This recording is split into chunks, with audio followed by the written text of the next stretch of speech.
It's really interesting how many off Lego brands there are. And I don't know if this is a relatively new thing or if it's always been this way and I just never noticed, but I've been buying my kids Legos for probably 15 or 20 years pretty regularly. And I don't recall seeing very often seeing off-brand of Legos. And now you can get them all day and night. I do prefer Lego. Now, if we're talking quality, if we're talking long lasting, if we're talking beautiful and great design and ease of build, Lego 100%. I will all day buy Lego. I am a die-hard Lego enthusiast. Even I like building with Lego. And my kids, they all love it. In fact, I have one child who's like, don't buy me any of the off-brand. And then I've got another kid who's like, hey, just buy me whatever's cute and also Lego. Well, to that end, I saw this and I thought, hey, you know what? It's inexpensive. It's really cute. I'm going to put it together. I will say I have yet to find an off-brand that is the quality of Lego. So I just want to make sure that we're on the same page here. It's not going to be that same quality. It's not going to have the same support. It's not going to have the same ease of build, but it can still be fun to try out new things. So we're going to have a look at this and see what it looks like. I definitely want to talk about the differences between this and Lego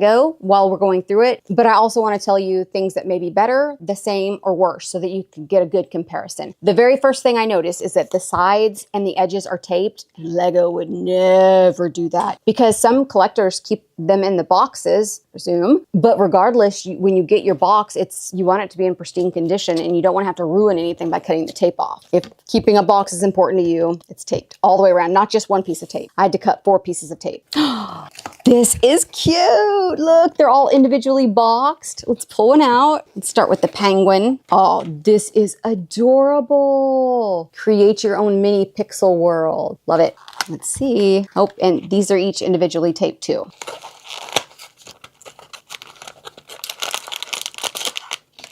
Everything's in one package. And then way down here at the bottom is the instruction set.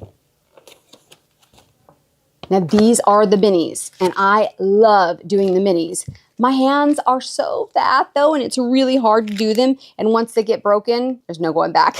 I started putting these together and all my kids decided they wanted to participate too. So we all sat at the table together building these little mini Legos and we had a lot of fun. The instructions are not always easy to follow. Again, nothing like a Lego instruction book, but because it was so small and had so few pieces, in the end, we were all able to do it.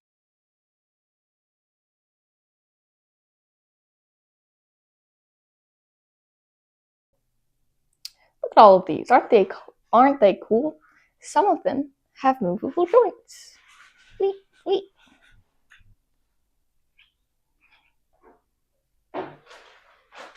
And if you have leftover pieces, you can always make little babies of them.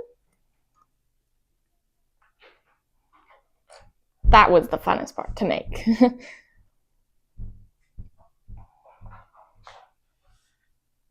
I loved that my daughter made the little mini ones. If you're looking for a fun activity to do as a family, or if you have building block fiends in your home, I think they'll enjoy these. But do remember that the pieces are teeny tiny and will get lost very easy. Probably not best for kids under, I'd say 8 or 9, because they're gonna lose them even more than a regular Lego. I think Lego and these mini building blocks are great fun for most people. I think if you get frustrated easily, or you have a child who gets frustrated easily, Legos aren't just for children, then this probably isn't gonna be for you. But if you do like a little bit of a challenge and you like seeing something progress over time, they can be a lot of fun. I think any age really works. If you've never done a Lego, these are easy enough that most people would be able to assemble them without any problem. If you're a big Lego fan and you just want to try something unique, or you like the selection of animals that are available, my son, who has done every Lego from simple little poly bags to 18 plus with thousands of pieces, including one of those giant Star Wars ships, even he had fun with us that day. I don't think anyone would be limited by their abilities because you don't need to have great eyesight. You do need to have some dexterity in your fingertips and probably something to pry them off if you mess up. But you don't need to have great eyesight, because I don't. I had my glasses on and that was good enough for me. It's so quick that your hands don't get tired. I think just about anybody would be able to do this. This is a perfect activity to take if you're going to eat as a family. Give everyone one. You could have a challenge, see who gets finished first. Not so great in the car. You're gonna lose those pieces because they're so tiny and the car's shifting. A great thing about this brand is that it came with a lot of little minis left over, and that's how my daughter was able to make the little babies. So you will have some extra. After she built the babies, we just threw the extras away. We're not really gonna use them again. It's not like regular Lego blocks that fit with everything, because this own brands is only going to fit with this own brand. At least that's been my experience. I'll leave these linked for you below. I got mine from Amazon. They do have some variety, so if you don't love these animals, you can pick a different set. Be sure and subscribe, because we're going to show other Legos that we've created and all kinds of hobby. I'd love to know what your favorite hobby is or what craft you've completed recently. Let's go make something beautiful.